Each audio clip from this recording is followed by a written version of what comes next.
राधे राधे। आप सभी का एक बार फिर से स्वागत है हमारे चैनल ड्रीमर स्पाइस में। आप सभी को वट सावित्री व्रत की हार्दिक शुभकामनाएं। वट सावित्री का व्रत ज्येष्ठ माह की अमावस्या को किया जाता है। इस दिन सुहागन महिलाएं अपने पति की लंबी उम्र के लिए उपवास रखती हैं। वीडियो में आज मैं आपके लिए वट सावित्री व्रत की कथा लेकर के आई हूँ, जो कि इस प्रकार है। भद्र देश के एक राजा थे जिनका नाम अश्वपति था। भद्र देश के राजा अश्वपति के कोई संतान ना थे। उन्होंने संतान प्राप्ति के लिए मंत्रोच्चारण के साथ प्रतिदिन 1 लाख आहुतियां दी। 18 वर्षों तक यह क्रम जारी रहा। इसके बाद सावित्री देवी ने प्रकट होकर वर दिया कि हे राजन, तुझे एक तेजस्वी कन्या पैदा होगी। सावित्री देवी की कृपा से जन्म लेने के कारण कन्या का नाम सावित्री रखा गया। कन्या बड़ी होकर बेहद रूपवान हुई। योग्य वर न मिलने की वजह से सावित्री के पिता दुखी थे। उन्होंने कन्या को स्वयं वर तलाशने भेजा।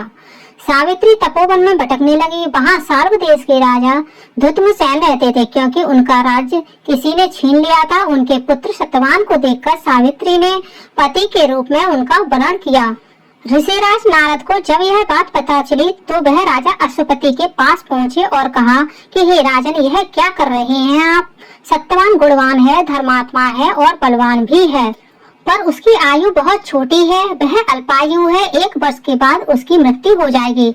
ऋषिराज नारद की बात सुनकर अश्वपति घोर चिंता में डूब गए। सावित्री ने उनसे कारण पूछा तो राजा ने कहा, पुत्री, तुमने जिस राजकुमार को अपने वर के रूप में चुना है वह अल्पायु है। तुम्हें किसी और को अपना जीवन साथी बनाना चाहिए। इस पर सावित्री ने कहा कि पिताजी, 8 कन्याएं अपने पति का एक बार ही वरण करती हैं। राजा एक बार ही आज्ञा देता है और पंडित भी एक ही बार प्रतिज्ञा करते हैं और कन्यादान भी एक ही बार किया जाता है। सावित्री हट करने लगी और बोली, मैं सत्यवान से ही विवाह करूंगी।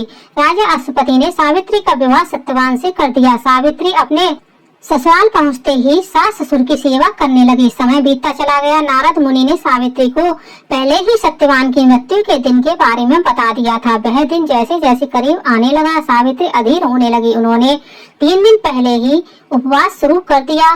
नारद मुनि द्वारा कथित निश्चित तिथि पर पितरों का पूजन किया। हर दिन की तरह सत्यवान उस दिन भी लकड़ी काटने जंगल में चले गए थे। साथ में सावित्री भी गई थी। जंगल में पहुंचकर सत्यवान लकड़ी काटने के लिए एक पेड़ पर चढ़ गए। तभी उनके सिर में दर्द होने लगा।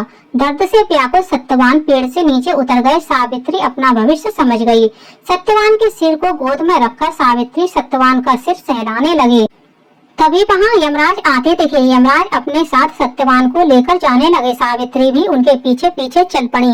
यमराज ने सावित्री को समझाने की कोशिश की कि यही विधि का विधान है, लेकिन सावित्री नहीं मानी। सावित्री की निष्ठा और पति परायणता को देखकर यमराज ने सावित्री से कहा कि हे देवी, तुम धन्य हो, तुम मुझसे कोई भी वरदान मांगो। सावित्री ने कहा, मेरे सास ससुर वनवासी और अंधे हैं, उन्हें आप दिव्य ज्योति प्रदान करें। यमराज ने कहा, ऐसा ही होगा, जाओ अब लौट जाओ। लेकिन सावित्री अपने पति सत्यवान के पीछे पीछे चलती रही। यमराज ने कहा, देवी तुम वापस जाओ। सावित्री ने कहा, भगवान, मुझे अपने पतिदेव के पीछे पीछे चलने में कोई परेशानी नहीं है। पति के पीछे चलना मेरा कर्तव्य है। यह सुनकर उन्होंने फिर से उसे एक और वर मांगने के लिए कहा। सावित्री बोली, हमारे ससुर का राज्य छिन गया है, उसे पुनः वापस दिला दें। यमराज ने सावित्री को यह भी वरदान दे दिया और कहा, अब तुम लौट जाओ। लेकिन सावित्री पीछे पीछे चलती रही। यमराज ने सावित्री को तीसरा वरदान मांगने को कहा। इस पर सावित्री ने 100 संतानें और सौभाग्य का वरदान मांगा। यमराज ने इसका वरदान भी सावित्री को दे दिया। सावित्री ने यमराज से कहा, प्रभु, मैं एक पतिव्रता नारी हूँ और आपने मुझे पुत्रवती होने का आशीर्वाद दिया है। यह सुनकर यमराज को सत्यवान के प्राण छोड़ने पड़े। यमराज अंतर्ध्यान हो गए और सावित्री उसी वट वृक्ष के पास आ गईं, जहाँ उनके पति का मृत शरीर पड़ा था।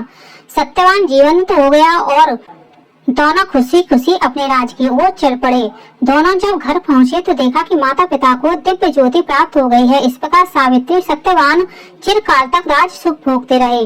अतः पतिव्रता सावित्री के अनुरूप ही प्रथम अपने सास ससुर का उचित पूजन करने के साथ ही अन्य विधियों को प्रारंभ करें। बट सावित्री व्रत करने और इस कथा को सुनने से उपासक के वैवाहिक जीवन या जीवन साथी की आयु पर किसी भी प्रकार का कोई संकट भी आया हो तो टल जाता है। बोलिए माता सावित्री की जय।